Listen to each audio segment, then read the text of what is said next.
హైదరాబాద్లో మనకు కనబడ్డది. ఒకవైపు క్లౌడ్ బర్స్ట్, మరొక వైపు అత్యధిక వర్షపాతం, మరొక వైపు దశాబ్దాలుగా, ఒకరోజు కాదు, 2 రోజులు కాదు, పోయిన 6 ఏళ్ళు కాదు, అంతకంటే ముందున్న 6 ఏళ్ళు కాదు, దశాబ్దాలుగా వరుసగా వచ్చిన మానవ తప్పిదాలు, మన చెరువుల్ని కబ్జాలు చేసుకోవడం, కుంటల్ని ఆక్రమించడం, మనిషి యొక్క దురాశ, నాళాలు కబ్జా చేయడం, నీరు పల్లమెరుగు అంటారు, ఆ నీటిని పల్లం వైపు పోనీయకుండా అడ్డంగా ఎక్కడికక్కడ ఆటంకాలు నిర్మాణం చేయడం వల్ల మొన్న జరిగిన హైదరాబాద్లో జరిగిన వర్షాల తాకిడికి వందలాది కాలనీలు మునిగినాయి, లక్షల మంది ప్రజలు అసౌకర్యం పాలైనారు. ఈ విషయం మనందరికీ కూడా తెలుసు. మీడియాలో కూడా మీరందరూ ప్రతిరోజు మీరు కూడా వర్షంలో నానుతూ నీళ్ళల్లో మీ అందరూ కూడా తిరుగుతూ, పాత్రికేయ మిత్రులు చాలా మంది చాలా కష్టంలో ఉండి కూడా మీరు కూడా ప్రజలకు ఉన్న అసౌకర్యాన్ని ప్రభుత్వ దృష్టికి, దేశం దృష్టికి కూడా మీరు తీసుకొచ్చినారు. చాలా వరకు ఈ సందర్భాల్లో, ఇట్లాంటి సందర్భాలు వచ్చినప్పుడు ప్రకృతి విపత్తులు, అనుకోకుండా ప్రకృతి ప్రకోపం ప్రదర్శించినప్పుడు ప్రభుత్వాలు ఎట్లా స్పందిస్తాయి, ఏ రకమైన పనులు చేస్తాయని చెప్పి మీడియా చూస్తుంది, ప్రజలు చూస్తారు, దేశం మొత్తం కూడా చూస్తుంది. ఈసారి మన ప్రభుత్వం తెలంగాణలో చాలా అప్రమత్తతతో గౌరవ ముఖ్యమంత్రి గారు స్వయంగా ఎప్పటికప్పుడు మాకు మార్గనిర్దేశం చేస్తూ మంత్రులందరినీ కూడా ఎక్కడికక్కడ జిల్లాల్లో ఉండండి, అక్కడ రైతులకు పంట నష్టం జరిగినా, జిల్లాల్లో ఎక్కడైనా ఆస్తి నష్టం కానీ ప్రాణ నష్టం జరిగినా వెంటనే స్పందించండి, అప్రమత్తంగా ఉండండి, అధికారులను పరుగులు పెట్టించండి, ప్రజలకు అండగా ఉండండి అని స్వయంగా ముఖ్యమంత్రి గారు ఎప్పటికప్పుడు 24 గంటలు మమ్మల్ని అప్రమత్తంగా ఉంచుతూ, పరుగులు పెట్టిస్తూ మమ్మల్ని అందరినీ కూడా అలర్ట్ చేయడం, దానివల్ల చాలా మేరకు అటు ప్రాణ నష్టాన్ని మనం నివారించగలిగినాం. ఆస్తి నష్టం అంటే జరుగుతుంది, కానీ ప్రాణ నష్టాన్ని మాత్రం చాలా వరకు తగ్గించగలిగాం. భారతదేశంలో మెట్రో నగరాలు ఎన్నో ఉన్నాయి, కానీ ఏ నగరంలో లేని విధంగా హైదరాబాద్కు తెలంగాణ ప్రభుత్వం డిజాస్టర్ రెస్పాన్స్ ఫోర్స్ అనే ఒక సంస్థను ఏర్పాటు చేసిన ఏకైక ప్రభుత్వం, ఏకైక రాష్ట్రం, ఏకైక నగరం భారతదేశంలో తెలంగాణ, హైదరాబాద్. జిహెచ్ఎంసీలో మనకు ఒక 800 మంది సిబ్బందితో TRS పేరిట, డిజాస్టర్ రెస్పాన్స్ ఫోర్స్ పేరిట, ఇట్లాంటి ఏదైనా వైపరీత్యాలు వచ్చినప్పుడు ఎదుర్కోవడానికి సిద్ధంగా ఒక స్పెషల్ ఫోర్స్ను తయారు చేసింది తెలంగాణ ప్రభుత్వం. ఒక IPS అధికారి ఆధ్వర్యంలో, విశ్వజిత్ కంపాటి అని, ఆయన ఆధ్వర్యంలో ఈరోజు ఆ సంస్థ నడుస్తున్నది. బ్రహ్మాండంగా వాళ్ళు ఎక్కడ ఎలాంటి విపత్తు వచ్చినా ముందుండి ఈ 800 మంది సైనికుల్లాగా దేశంలో ఏ నగరానికి లేనంత గొప్పగా వారు పనిచేస్తున్న విషయం కూడా ప్రజల అనుభవంలో ఉంది. ఒకవైపు ప్రభుత్వ అధికారులు, మరొక వైపు ప్రజాప్రతినిధులు, ఎమ్మెల్యేలు కానీ, మంత్రులు కానీ, కార్పొరేటర్లు కానీ, మా పార్టీ నాయకులు, మేయర్ గారు, డిప్యూటీ మేయర్ గారు, అందరం కూడా నాతో సహా అందరం కూడా ఒక 10-15 రోజుల పాటు ఈ వర్షం అంతా కురుస్తున్నప్పుడు, ఏకదాటిగా కుంభవృష్టిగా పడుతున్నప్పుడు ఎక్కడికక్కడ ప్రజల్లో ఉంటూ సహాయక చర్యల్లో ఉన్నాం, ప్రజలకు అండగా నిలబడ్డాం. స్వయంగా నేను కూడా 1 కాదు 2 కాదు 10ల సంఖ్యలో కాలనీలు తిరిగాను. హైదరాబాద్లోనే కాదు, బోడుపల్లి, పిర్జాదిగూడ, మీర్పేట, బాలాపూరు ఇట్లాంటి ప్రాంతాల్లో ఎన్నో చోట్ల బయట కూడా పోయి స్వయంగా ప్రజలను కలుసుకొని వారి కష్టాలు చూసి, అక్కడ వచ్చిన సమస్యను చూసి తక్షణ ఉపశమనము, శాశ్వత పరిష్కారం రెండింటిని కూడా వారికి వివరించి చెప్పి, ధైర్యం చెప్పి తిరిగే ప్రయత్నం చేసినాం, వారికి ధైర్యం చెప్పే ప్రయత్నం చేసినాం. కొన్ని చోట్ల అయితే అక్కడ ఇంట్లో పోయినప్పుడు అక్కడ మహిళలు, అన్న ఇంట్లో అన్ని కొట్టుకపోయినాయి, బియ్యం పోయింది, పప్పులు పోయినాయి, అన్ని పోయినాయి అని చెప్పి కళ్ళల్లో నీళ్లు తిరుగుతూ ఇంట్లో నీళ్ళని చూపెట్టినప్పుడు మేము కూడా చాలా బాధపడ్డాం, చెల్లించిపోయినాం. క్షేత్రస్థాయిలో తిరిగిన తర్వాత ముఖ్యమంత్రి గారికి మేము నివేదించినాం. నేను, మా మేయర్ గారు, మా మంత్రులం, సిటీ మినిస్టర్స్, సిటీ ఎమ్మెల్యేస్ అందరం కూడా ముఖ్యమంత్రి గారికి ఒక అసాధారణ స్థాయిలో వర్షం పడ్డ సార్, ఈ నష్టం కూడా అపారంగా జరిగింది అని వివరించి చెప్తే మేము కూడా ఊహించలేదు, ఎవ్వరం ఒక్కరం కూడా ఊహించలేదు. సాధారణంగా ముఖ్యమంత్రులు, ప్రభుత్వాలు ఒక రిపోర్ట్ తెప్పించుకుంటారు, స్టడీ చేస్తారు, అధికారులను నియమిస్తారు, ఆ తర్వాత అవన్నీ చూసి ఆచి చూసి ఎంత జరిగిందని చెప్పి ఒక లెక్క తీసి అది అంత అధికారులు ముందు పెడితే స్పందిస్తారు. కానీ మన ముఖ్యమంత్రి గారు పేదల కష్టాలు తెలిసిన ముఖ్యమంత్రి, ఒక మనసున్న వ్యక్తి, మనసున్న ముఖ్యమంత్రి కాబట్టి ఒకవైపు ఇంకా వర్షం బంద్ కూడా కాలేదు, ఇంకా వర్షం పడతానే ఉంది. వర్షం పడుతున్నప్పుడే వరద సహాయం ప్రకటించి తక్షణ సహాయం కింద 550 కోట్ల రూపాయలు ప్రకటించి, ఒక 50 కోట్లేమో ఏమైనా రిపేర్స్, రోడ్డు కావచ్చు, ట్రాన్స్ఫార్మర్ కావచ్చు, పైప్ లైన్లు కావచ్చు, నాళాలు కావచ్చు అన్న తక్షణ రిపేర్లు ఇమీడియట్ రిలీఫ్ కోసం ఒక 50 కోట్లు వాడుకోండి. లక్షల మంది ప్రజలకు అసౌకర్యం కలిగింది కాబట్టి ఒక 4-5 లక్షల మంది ప్రజలకు, ఆ కుటుంబాలకు 4-5 లక్షల కుటుంబాలకు 10,000 రూపాయల చొప్పున సాయం చేద్దామని చెప్పి ముఖ్యమంత్రి గారు తక్షణ సాయం కింద 10,000 రూపాయల చొప్పున ప్రకటించడం జరిగింది. ఇప్పటి వరకు మీకు లెక్క తెలవాలి. అంటే ఈ సాయం ఎట్లా చేసినామంటే ఇప్పటి వరకు 4,30,000 కుటుంబాలకు మనం ఈ సాయం అందించడం జరిగింది. 4,30,000 కుటుంబాలకు. అందులో హైదరాబాద్లో దాదాపు 3,80,000 కుటుంబాలు, కంటోన్మెంట్లో ఒక 10-12,000 కుటుంబాలు, అదేవిధంగా బయట హైదరాబాద్ చుట్టూ ఉండే వివిధ కార్పొరేషన్లు, మున్సిపాలిటీలో మరొక 40,000 కుటుంబాలకు, మొత్తం కలిపి 4,30,000 పైచిలకు కుటుంబాలకి. ఈరోజు ఆదివారం, కానీ ఈరోజు కూడా మా అధికారులు ఫీల్డ్లో ఉన్నారు, ఈరోజు కూడా మా ఎమ్మెల్యేలు ఫీల్డ్లో ఉన్నారు, మా మంత్రులు ఫీల్డ్లో ఉన్నారు. వాళ్ళు ఈరోజు కూడా సాయం చేస్తూనే ఉన్నారు. ఇంత పెద్ద స్థాయిలో వర్షం ఇంకా తగ్గకముందే ప్రకటించడమే కాకుండా ఇంత పకడ్బందీగా చేసినాం. ఇది మా దగ్గర ఉన్న రిపోర్ట్. ఎవరికి సాయం ఇచ్చినాం, వారి పేరు ఏంది, వారి ఫోటో ఏంది, వారి ఇంటి నెంబర్ ఏంది, వారి ఫోన్ నెంబర్ ఏంది, ఇదంతా కూడా మా దగ్గర ఇది ఒక్కొక్క జోను, ఒక సర్కిల్ యొక్క రిపోర్ట్. ఇది ఇట్లాంటిది 4,30,000 మంది డేటా మా దగ్గర ఉంది. మేమేదో ఆషామాషిగా చిల్లర మల్లరగా మేము చేయలేదు. ఎవరు నష్టపోయినారు, ఎవరు వాళ్ళ పేరు ఏంది, వాళ్ళ ఫోటో ఏంది, వాళ్ళ ఇల్లు ఎక్కడ, ఇంటి నెంబర్ ఎక్కడ, పకడ్బందీగా ఇది మీకు ఇచ్చిన మీకు కూడా సమర్పిస్తాను, చూసుకోండి. ఈ రకంగా అందజేయడం జరిగింది. ఇందులో మేము ఎలాంటి భేదాలు కానీ బేసిజాలకు కానీ పోలేదు. ఎవరు నష్టపోతే వాళ్ళకి ఇచ్చినాం. ఆల్ డాక్యుమెంట్స్ మన దగ్గర ఉన్నాయి. ఇప్పుడు ఆధార్ నేను చెప్పిన, హౌస్ నెంబర్ చెప్పిన, వాళ్ళ పేరు, ఫోన్ నెంబరు ఇవన్నీ కూడా ఇచ్చినాం. ఇవన్నీ చేసి బ్రహ్మాండంగా ప్రజలకు అండగా మేముంటే, ముఖ్యంగా ఈ వర్షాల సమయంలోనే దసరా పండుగ వచ్చింది. మనం మొన్న అక్టోబర్ 25 నాడు ముఖ్యమంత్రి గారు బాధపడ్డారు. దసరా తెలంగాణలో అతిపెద్ద పండుగ. ఎంతటి పేదవాళ్ళైనా కొత్త బట్టలు కొనుక్కుంటారు. ఎంత కష్టంలో ఉన్నా పండుగ, కనీసం పండుగ పూట 4 అన్నం మెతుకులన్నా కడుపులో పడాలి, పిల్లలకు కుటుంబంతో సహా మంచిగా సంతోషంగా ఉండాలని కోరుకుంటారు. ఆ ఉద్దేశంతోనే దసరా లోపే తక్షణ సహాయం అందించాలి అనే ఒక పట్టుదలతో ముఖ్యమంత్రి గారు 920 టీంలు ఏర్పాటు చేసి, 1 కాదు 2 కాదు, 920 అధికారిక బృందాలను ఏర్పాటు చేసి ఒకటే రోజు 1,00,000 మందికి పైగా సహాయం అందిస్తే, కేవలం పేదవారికి వెంటనే సహాయం అందాలి, వారికి వెంటనే లాభం జరగాలని చెప్పి ప్రయత్నం చేస్తుంటే కొంతమంది రాజకీయం చేస్తూ ఉన్నారు. ఇంకా ఒక దశలో ఇంకా కొంతమంది అర్హులు మిగిలిపోయినారు అని చెప్పి మాకు సమాచారం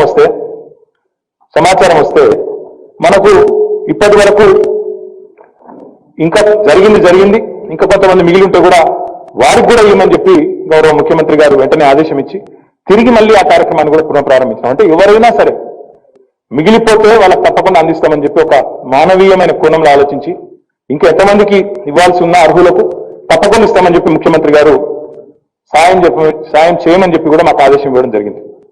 ఆ రకంగా మా జిహెచ్ఎంసీ ఆధ్వర్యంలో, ఇంకా మా డైరెక్టర్ మున్సిపల్ అడ్మినిస్ట్రేషన్ ఆధ్వర్యంలో మేమేమో ప్రజలకు సాయం చేసే ప్రయత్నం చేస్తూ ఉన్నాం. మేమేమో వరద సాయం చేస్తూ ప్రజలకు అండగా ఉంటే, మా కాంగ్రెస్ బీజేపీ మిత్రులేమో బురద రాజకీయం చేస్తూ ఉన్నాం. వరద సాయంలో మేము నిమగ్నమై ఉంటే బురద రాజకీయంలో వీళ్ళున్నారు. పుట్టేడు దుఃఖంలో ఉన్న ప్రజలకు అండగా మేముంటే, వారి వెంట మేముంటే, దుఃఖంలో ఉన్న ప్రజల వెంట మేముంటే దుబ్బాకలో ఓట్ల వేటలో వీళ్ళున్నారు. వీళ్ళకు మాకు తేడా గది. మీరు ఒకసారి గమనించండి. మీరు కూడా పాత్రికేయ మిత్రులు సాక్ష్యం దీనికి. ఎవరు ఎక్కడ ఉన్నారు, ప్రజలు కష్టాల్లో ఉన్నప్పుడు ఎవరు ప్రజల మధ్య ఉన్నారు? రాజకీయ నాయకుడు అంటే, రాజకీయ పార్టీ అంటే, ప్రజాప్రతినిధి అంటే సుఖంలో ఉండే కాదు, కష్టంలో ఉన్నప్పుడే అది నాయకత్వం. అది మా పార్టీకి పుష్కలంగా ఉంది కాబట్టి, మా ముఖ్యమంత్రి గారు ఆదేశించినారు కాబట్టి మేము అందరం కూడా నీళ్ళలో తిరుగుతా ప్రజలకు అండగా ఉండి ధైర్యం చెప్పే ప్రయత్నం చేసినాం. నేను ఒక మాట దయచేసి ఆలోచించమని కొడతాను. పెద్దలు చెప్తారు, అడగండి అమ్మ కూడా పెట్టదంటారు. ప్రజలు అడగలేదు, ప్రతిపక్షాలు అడగలేదు. అయినా ముఖ్యమంత్రి గారు మనసున్న ముఖ్యమంత్రి కాబట్టి స్పందించి 550 కోట్ల రూపాయలు కూడా ఇచ్చిందండి. ఎవరైనా ఏదైనా ప్రభుత్వం ఇదివరకు కూడా పడ్డాయి. ఇదివరకు కూడా ప్రకృతి వైపరీత్యాలు వచ్చినాయి, తుఫాన్లు వచ్చినాయి. ఇదే ఉమ్మడి ఆంధ్రప్రదేశ్లో ఎన్నెన్నో జరిగినాయి. పోకముందే వెంటనే చేతికి డబ్బులు వచ్చే విధంగా తక్షణ సాయం కింద ప్రజలకు సాయం చేసిన ప్రభుత్వం, ఇంత పెద్ద ఎత్తున సాయం చేసిన ప్రభుత్వం ఎప్పుడైనా ఉందా? దేశంలో ఉందని అడుగుతా ఉన్నాను. ఇంకా ఆశ్చర్యం ఏంటంటే, నేను ఒక మాట అడుగుతా ఉన్నాను. వీళ్ళు వర్షంలో లేరు, మేము ఇక్కడ ఉన్నప్పుడు కష్టంలో ఉన్నప్పుడు ప్రజలు అప్పుడు లేరు, ప్రజలు కష్టంలో ఉన్నప్పుడు ఇప్పుడు వచ్చి దొంగలు పడ్డాక 6 నెలల కంటే చూడండి. అట్లా వాళ్ళు మాట్లాడుతున్నారు ఇష్టం వచ్చినట్టు. విపత్తులో లేరు, కనీసం విఘ్నతను ఉండాలన్నా. విపత్తులో రాజకీయం చేయడమే తప్ప విఘ్నతతో వ్యవహరించాలనే సోయి కూడా వీళ్ళకి లేదు. ఇంకా బాధాకరం ఏంటంటే ఇష్టం వచ్చిన మాటలు, ఇష్టం వచ్చిన కామెంట్స్. మేము నిజంగా చెప్పాలంటే ఇన్ని రోజులు రాజకీయం మాట్లాడదలుచుకోలేదు కాబట్టి మాట్లాడలేదు. ఎందుకంటే సహాయక చర్యలు నడుస్తున్నాయి, రోడ్ల పునరుద్ధరణ నడుస్తున్నది. ప్రజలు ఇంకా 2-3 కాలనీలలో ఇంకా కూడా అక్కడ ఉన్న పరిస్థితుల వల్ల నీళ్లు పోతలేవు. కొంపల్లిలో ఉమామహేశ్వర్ కాలనీ ఉంది, ఉస్మాన్ నగర్ అని ఉంది, పోతలేవు ఇంకా కూడా. ఇంకా పక్కన చెరువు నిండుకున్నలాగా నిండుంది. ఏమైనా చేద్దామంటే మళ్ళీ ఎక్కడ ప్రమాదం అవుతుందో అని చెప్పి జాగ్రత్తగా చేస్తా ఉన్నాం. మేమేమో ఆ పనిలో నిమగ్నమై ఉంటే వీళ్ళు చిల్లరమల్ల రాజకీయం. నిన్న మొన్న పోయి జోనల్ కమిషనర్ల ఆఫీస్లో మా అధికారులను బెదిరించినట్టు మాట్లాడు. TRS వాళ్ళు ఏమో రాజకీయం చేస్తుందని చెప్పి చిల్లరమల్లర మాటలు. మేము రాజకీయం చేసినాం. ఇక మా దగ్గర లిస్ట్ ఉన్నది. 4,30,000 కుటుంబాలకు ఎవరెవరికి సాయం చేసినామో మా GHMC కమిషనర్ దగ్గర, మా డైరెక్టర్ మున్సిపల్ అడ్మినిస్ట్రేషన్ దగ్గర మొత్తం లిస్ట్ ఉన్నది. పోయి చూసుకోండి. వాళ్ళ ఫోటో ఉన్నది, పేరు ఉన్నది, ఫోన్ నెంబర్ ఉన్నది. ఇంకా చిల్లర విషయం ఏంటంటే సైదాబాద్లో మొన్న హైదరాబాద్లో ఒక బీజేపీ కార్యకర్త ఆయన ఇంటికి పోయి మా వాళ్ళు అధికారులు పోయి సాయం చేసినారు 10,000 రూపాయలు. ఆయన పేరు అభిషేక్. కావాలంటే ఫోటోతో సహా మీకు ఇస్తా. చేస్తే తెల్లారి అదే మంచి ఆరోగ్యం మంచి చేసి నవ్వుకుంటే పైసలు తీసుకున్నారు, ప్రభుత్వం ఇచ్చిన సాయం తీసుకున్నాడు, ఫోటో దిగిండు. తెల్లారి ధర్నాలు కూర్చున్నాడు. ఒక 10 మంది లేడీస్ని వేసుకొని వాళ్ళ నెగేసి అదే పెద్ద మనిషి, అదే పార్టీకి సంబంధించిన కార్యకర్త. ఇంత చిల్లర రాజకీయమా? ఇంత దిగజారు రాజకీయమా? ఇంత దారుణమైన రాజకీయం అంటే వారి గురించి ఏం చెప్పాలో ఆలోచించమని చెప్పి నేను కోరుతా ఉన్నా. ఇంకొక మాట కూడా ఈ సందర్భంగా నేను విజ్ఞప్తి చేస్తా ఉన్నా. గౌరవ ముఖ్యమంత్రి KCR గారు ఈ కుంభవృష్టి లాంటి వర్షాల వల్ల ఇటు పంట నష్టం జరిగి అటు హైదరాబాద్ కూడా మొత్తం మెట్రో నగరం, దేశంలోనే అతిపెద్ద నగరాల్లో ఒకటైన నగరం, ఇంత నష్టం జరిగిందని చెప్పి 8,868 కోట్ల రూపాయలు మొత్తంగా నష్టం జరిగిందని చెప్పి ఇక ప్రధానమంత్రి గారికి మనం 15 అక్టోబర్ నాడు ఉత్తరం రాసిండ్రు. రాసి ఇప్పటికీ దగ్గర 25 రోజులు అయింది. దగ్గర 22-23 రోజులు అయింది. ఈరోజు 9వ తారీఖు, 8వ తారీఖు, ఈరోజు 8. అంటే దగ్గర ఒక 25 రోజులు అయింది. ఇది ప్రధానమంత్రి గారికి మా ముఖ్యమంత్రి గారు రాసిన ఉత్తరం. ఎట్లుంటుంది వీళ్ళ వ్యవహారం అంటే, ఇగో ఇదే ప్రధానమంత్రి కర్ణాటకకు సంబంధించి ఎట్లా స్పందించిందో చూడండి.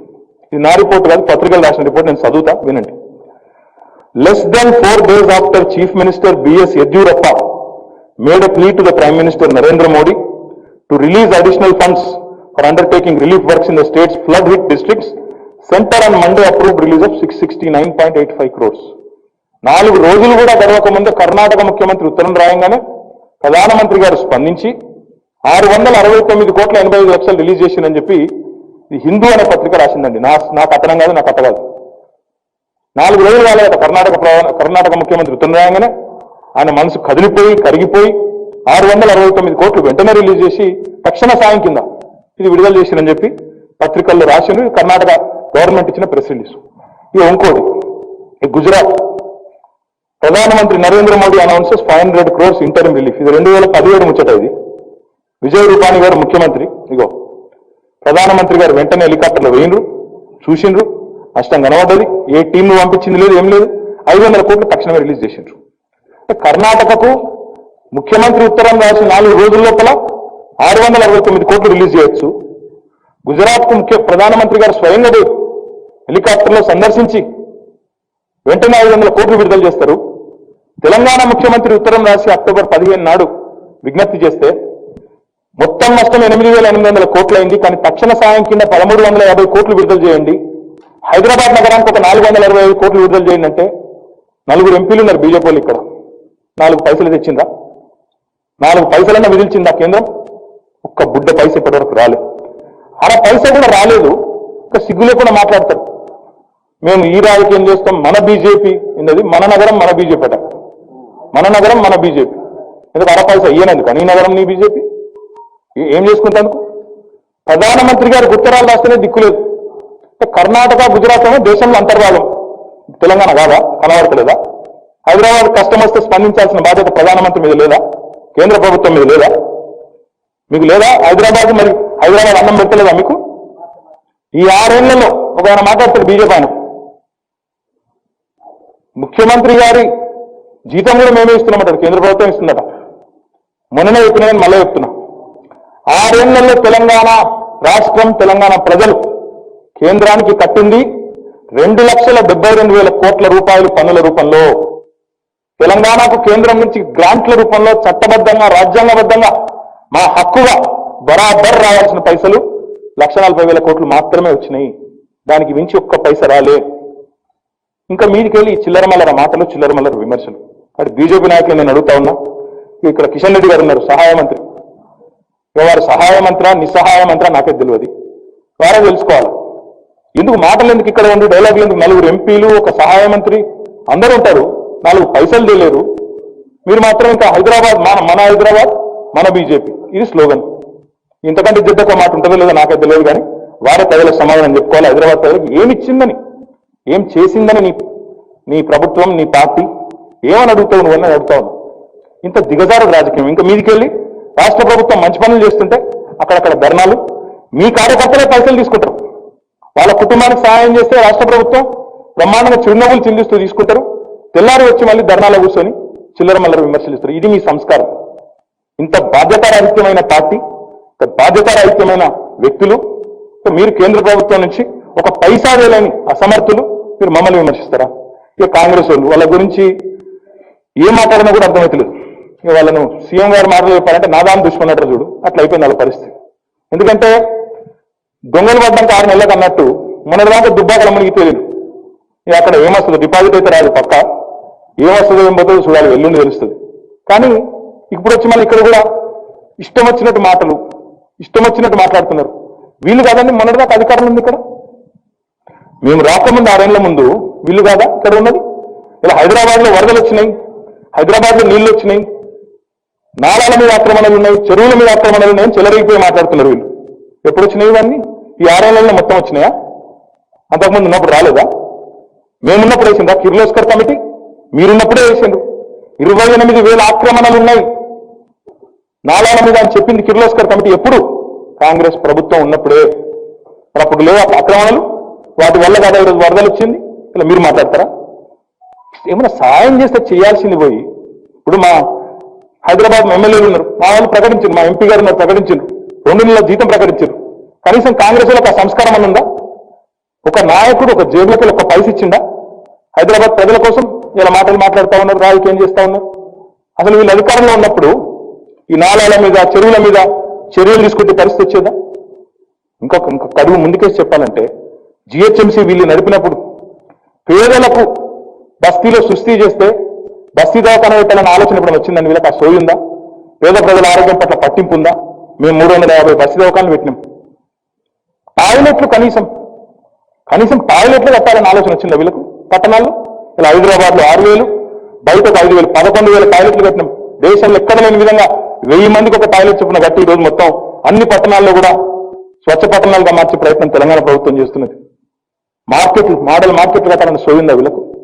ఇవన్నీ చేస్తుంటే కడుపు మండి ప్రజలు ఎక్కడ మళ్ళీ శాశ్వతంగా అడ్రస్ లేకుండా రాజకీయ ఉనికి లేకుండా చేస్తారన్న బాధతో నోటికొచ్చినట్టు మాట్లాడుతున్నారు. ఎన్ని రోజులు భరించినాం? ఎందుకంటే మేము సహాయక చర్యల నిమగ్నమై ప్రభుత్వం నడుపుతున్న వాళ్ళం కాబట్టి బాధ్యతగా ఉండాలనుకున్నాం. కానీ ఇంత దిగజారుడు రాజకీయం చేస్తుంటే, ఇంత హేయమైన రాజకీయం చేస్తుంటే, ఇంత కుసంస్కారపూరితమైన వ్యాఖ్యలు చేస్తుంటే స్పందించక తప్పని పరిస్థితి. నేను ఒకటే మాట ఈ సందర్భంగా హైదరాబాద్లోని వరద వల్ల ఇబ్బంది పడ్డ ప్రజలకు నేను విజ్ఞప్తి చేస్తా ఉన్నా. ఈ ప్రభుత్వం మీ ప్రభుత్వం, కేసీఆర్ ప్రభుత్వం మనసున్న ప్రభుత్వం. 550 కోట్లు ఇప్పటికే మీకోసమే ముఖ్యమంత్రి గారు కేటాయించినారు. ఇంకెవరన్నా మిగిలిపోతే, ఎక్కడన్నా అడవులు మిగిలిపోతే వాళ్ళకి ఇవ్వడానికి వెనుకాడం. అవసరమైతే ఇంకొక 100 కోట్లు ప్రకటించమని ముఖ్యమంత్రి గారిని మేము అందరం హైదరాబాద్ ఎమ్మెల్యేలు అందరం పోయి, మున్సిపల్ మంత్రిగా నేను పోయి ముఖ్యమంత్రి గారిని అడుగుతాం. ఇంకో 100 కోట్లు ఇచ్చైనా సరే పేదవారిని ఆదుకోండి అని చెప్తాం. ఆ సంస్కారం మాకుంది, ఎవరిని వదిలిపెట్టాం. కానీ దయచేసి వీళ్ళ మాటలు, వీళ్ళ దిగజారు రాజకీయాలు, వీటికి మీరు లోన్ కాకండి. కొంతమంది రెచ్చగొట్టి మిమ్మల్ని మున్సిపల్ ఆఫీసుల దగ్గర తీసుకుపోయి, అధికారుల దగ్గర తీసుకుపోయి ధర్నాలు చేపిస్తా ఉన్నారు. మీరు ఎవ్వరు ధర్నాలు చేసే పని లేదు, ఏడికి పోయే పని లేదు. ఇంటికాడనే ఉండండి, అధికారులు వస్తారు, తప్పకుండా చూసి నష్టం జరిగిన కాడ తప్పకుండా చూసి అంచనా వేసి మీకు తప్పకుండా న్యాయం చేస్తారు. ఆ విషయంలో ఎవరికి అనుమానం ఉంది ఇప్పుడే నేను చూపెట్టినా. ఇక ఫోటోతో సహా ఉన్నది మా దగ్గర, ఎవరెవరి పరిస్థితి ఏంది, ఎవరెవరు లెక్కిందో ఫోటోతో సహా మా దగ్గర అన్ని వివరాలు ఉన్నాయి. కాబట్టి ఎవరికి నష్టపరిహారం అందింది, ఎవరికి అందలేదు, వివరాలన్నీ మా దగ్గర ఉన్నాయి. కాబట్టి ప్రజలు ఎవ్వరు కూడా బాధపడవద్దు, భయపడవద్దు, మీకు అందించే బాధ్యత మాది ప్రభుత్వం అని చెప్పి మళ్ళొకసారి నేను విజ్ఞప్తి చేస్తూ మళ్ళొకసారి మిత్రులందరూ కూడా ఆదివారం పూటైనా కూడా వచ్చినందుకు ధన్యవాదాలు కూడా నేను తెలియజేస్తాను. సంతకాలు కూడా పెట్టి తీసుకున్నారు, అది కూడా మర్చిపోయి చెప్పడం. ఎవరైతే సహాయం తీసుకున్నారో వాళ్ళు కూడా రిజిస్టర్లో మళ్ళీ సంతకం పెట్టి మరి ఫోటో దిగి వాళ్ళకు మొబైల్ యాప్ కూడా ఉంటుంది, లాటిట్యూడ్ లాంగిట్యూడ్తో సహా వాళ్ళ ఇంటి ముందర వాళ్ళు నిలబడ్డప్పుడు ఫోటో తీస్తేనే ఆ లాటిట్యూడ్ లాంగిట్యూడ్ కూడా ఉంది. మీకు ఆ కాపీ ఇస్తారు చూసుకోండి. ఆ రకంగా తయారు చేశాం తప్ప ఆషామాషిగా వాళ్ళు చెప్పినట్టు ఏం జరగడం లేదు. దయచేసి మీరు కూడా పాపగాండకు లోన్ కావద్దని చెప్పి నేను విజ్ఞప్తి.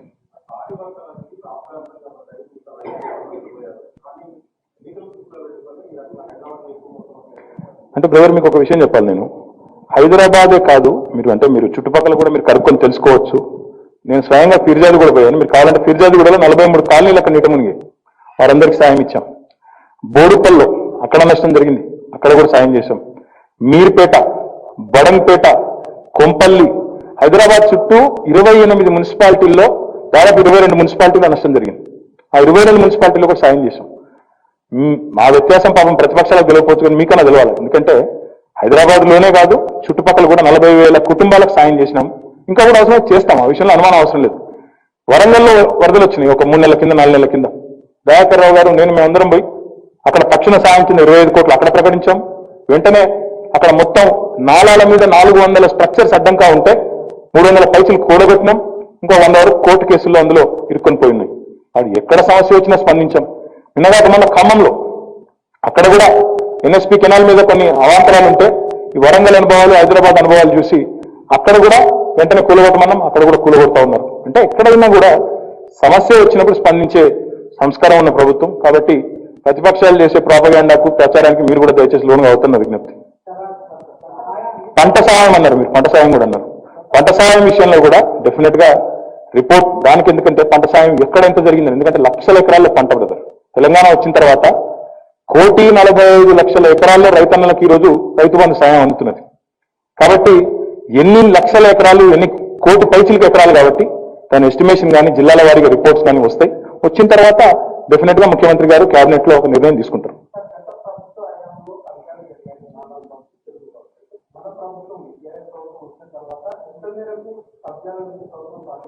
నేను ఒక మాట మీకు వాస్తవాన్ని చెప్తాను. నేను మీకు ఇందులో సిగ్గుపడాల్సిందేం లేదు, బాధపడాల్సిందేం లేదు. చెరువుల్లో నాలాల మీద కబ్జాలు 1 రోజు 2 రోజుల్లో జరిగింది కాదు, దశాబ్దాలుగా జరుగుతూనే వస్తుంది. 1 రోజులో జరగలేదు, 2 రోజులు జరగలేదు. మేము వచ్చిన తర్వాత మొత్తం ఆగిపోయిందని నేను అనడం లేదు. నేను అట్లా అబద్ధాలు చెప్తే కూడా ప్రజలు చూస్తున్నారు, వాళ్ళకు కూడా అన్ని విషయాలు తెలుసు. 2014లో మేము వచ్చిన తర్వాత కూడా తప్పులు జరిగి ఉండొచ్చినాయి, కాదంటలేదు. కానీ నేను అనేది ఏమంటే, తప్పులు జరిగినా ఇన్ని రోజులు ఏమైంది, వర్షాలు ఇంత అసాధారణ స్థాయిలో ఇప్పుడు పడలేదు. కాబట్టి పరిస్థితి తీవ్రత ఇంత ఒక మనకు తెలియదు. ఇప్పుడు అర్థమైంది పరిస్థితి. అందుకే మొన్ననే జిహెచ్ఎంసీలో ఒక నిర్ణయం తీసుకొని, ప్రభుత్వం ఒక నిర్ణయం తీసుకొని, జిహెచ్ఎంసీలో ఒక సిఈ స్థాయి అధికారి నేతృత్వంలో స్ట్రాటజిక్ నాలా డెవలప్మెంట్ ప్రోగ్రామ్, ఎట్లయితే ఎస్ఆర్బిపి ఉండేనో, స్ట్రాటజిక్ రోడ్ డెవలప్మెంట్ ప్రోగ్రామ్ ఉన్నదో, అదే పద్ధతుల్లో స్ట్రాటజిక్ నాలా డెవలప్మెంట్ ప్రోగ్రామ్ అని ఇంకో ప్రోగ్రామ్ పెట్టినాం. దానిలో భాగంగా కిర్లోస్కర్ కమిటీ రిపోర్ట్ ఉంది మా దగ్గర, వాయన్స్ కమిటీ రిపోర్ట్ ఉంది, జేఎన్టీ రిపోర్ట్ ఉంది. ఇవన్నీ మా దగ్గర ఉన్నాయి. వాటిని బేస్ చేసుకొని రాబోయే 2-3 ఏళ్లలో ఏ పద్ధతుల్లో చేస్తే, ఎందుకంటే మీకు డబుల్ బెడ్రూమ్ ఇల్లు కూడా రెడీగా ఉన్నాయి.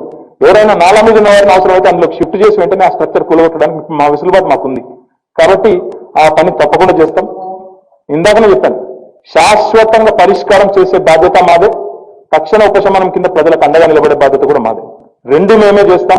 అధికారంలో మేమే ఉన్నాం కాబట్టి బాధ్యత మేమే తీసుకుంటాం. గత ప్రభుత్వాలు అని చెప్పి నింద మోపి నేను తప్పించుకోను. డెఫినెట్ గా గత ప్రభుత్వాలు తప్పు చేసినా సరిదిద్దాల్సిన బాధ్యత మా మీద ఉంది.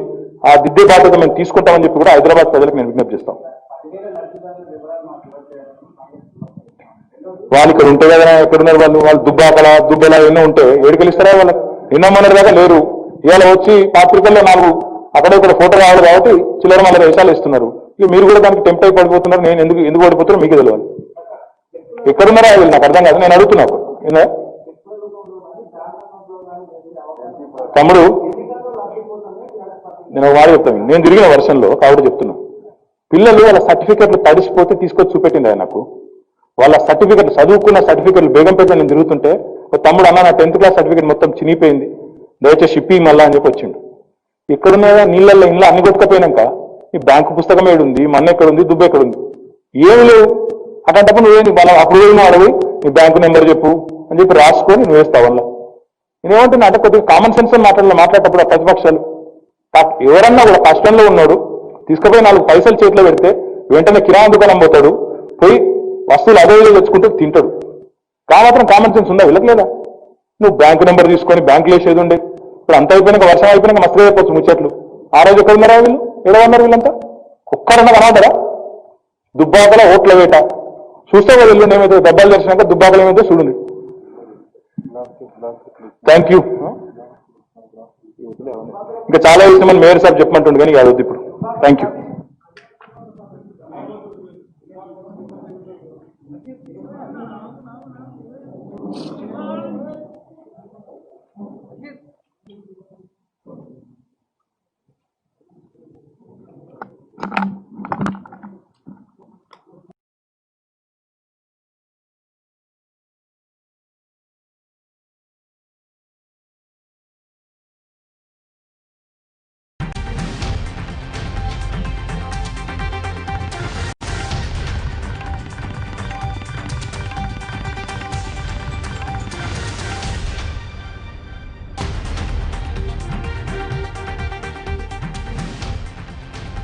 Well, let's go back to panel. Aarti Jarat is with us. We have Sagarika Ghosh is also joining us on the show. Great to have you. Deshrata Nigam, political analyst, supports the RSS, is with us. We have Gaurav Vallabh of the Congress with us, and also we have Yamini Iyer, President CPR, with us. Mayank Sinha, spokesperson of the RJD, is with us. So, Aarti Jarat, twist in the Bihar tale, at least if you go by the exit polls. Vasu, I think exit polls are more or less matching ground reports that have been filed both by, sort of print correspondents who traveled around Bihar and by all you TV people who went around Bihar. So, I mean, I'm not surprised, and in fact, perhaps the exit polls it's possible that they are underestimating the MGB's performance. Because if LJP is actually denting JDU, the JDU should be doing worse than these 2 exit polls have shown. So it's possible that when the final results come in, the MGB will be well ahead. And, I mean, there won't be any kind of, sort of tension like we're seeing in the United States. It could be a clear majority for MGB. And I think, this is very significant because, this twin attack that Nitish was facing from 2 youngsters, one Tejaswi and one Chirag Paswan. Yeah. I mean, Chirag may not have benefited from it. Tejaswi is the one who has benefited because, he has a legacy and he had an alliance. And this time he did a very unusual alliance, something that his father would never have dreamt of doing, which is he tied up with the left parties. Yes. And I think, that seems to have worked out well. And this twin attack on Nitish, already Nitish was shaky even before, because we were getting reports about the unhappiness in Bihar over Nitish and the way he handled the migrant issue and so on. So, I mean, with this twin attack, the election became a single issue election. Do you want Nitish back or don't you? Yeah. And I think, when it becomes a single issue election like this, the answer should be much clearer than these 2 exit polls I think, Vasu, one of the things that Aarti touched upon, maybe you can also speak about this. Yes. So it's the Mahagathbandhan. So far, we've been only talking about RJD and the Congress as the key constituents. Yes. According to the C-voter poll, the left could be contributing to as many as 13 seats. Yeah. Not to the MGB tally. 13. Absolutely. And within the left, the CPML, because the CPI and M have been traditional components of the MGB in the past. The CPML is contesting for the first time with the MJB, and they've been given, I believe, almost close to 19 seats. Correct. And that 6 to 13 figure that you mentioned, the ML could be, punching well above its weight. Correct. All the ground reports suggest they were fighting very hard, and that may also be helping with the MGB's momentum, again, if all of this is indeed true. Sagarika Ghosh, what do you make of this? Because if indeed this is the trend that we are seeing, then that would be quite a stunning upset that Tejasvi Yadav literally, you know, as we said at the beginning, one-man army, one-man helicopter and one slogan may have pulled off. It's dramatic, Vasu and Sanket. I mean, if you think about it, what happened in 2019 in Bihar was tectonic. You know, the NDA won 39 out of 40 seats. If you project that to Vidhan Sabha, it's 223 out of 243. So if there's a complete turnaround, as the polls are suggesting, then that is a really dramatic shift. You know, I'd like to just give you some factoids which we're compiling in our newspaper graphics. You know, the RJD is up against the JDU in 77 seats. And the RJD is up against the HAM, the Hindustan Awam Morcha, in 5 seats. Yeah. The RJD is up against the VIP or the Vikashsheel Insan Party in 11 seats. So if the RJD is against the JDU in 77 seats, then there's a strong chance that if the JDU collapses, that the RJD could emerge as certainly the single largest. Because if there's a complete collapse in the JDU, then, you know, the RJD is going to benefit.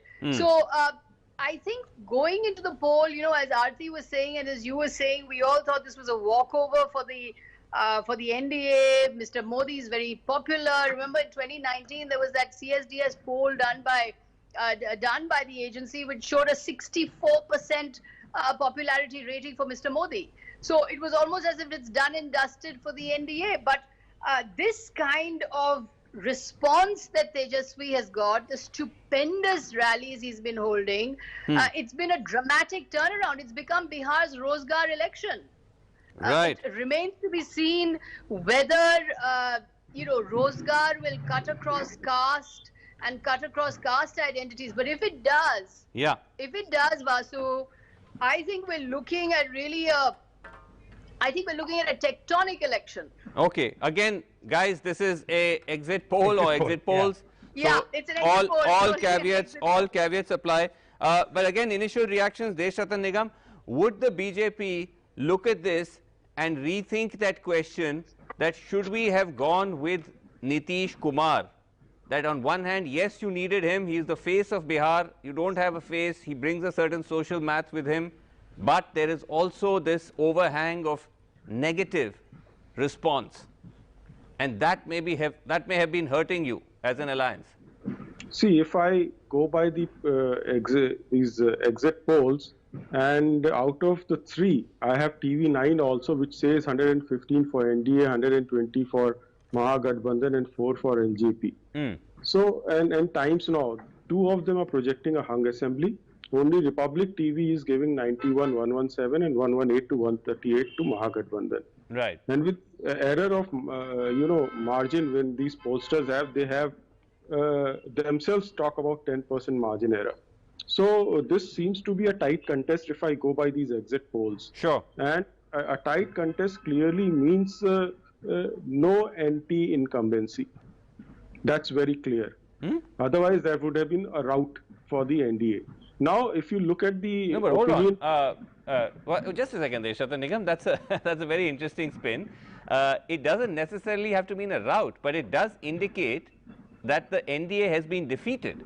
I mean, no exit poll is putting the NDA beyond the majority mark. See, it's shown them as having fallen below.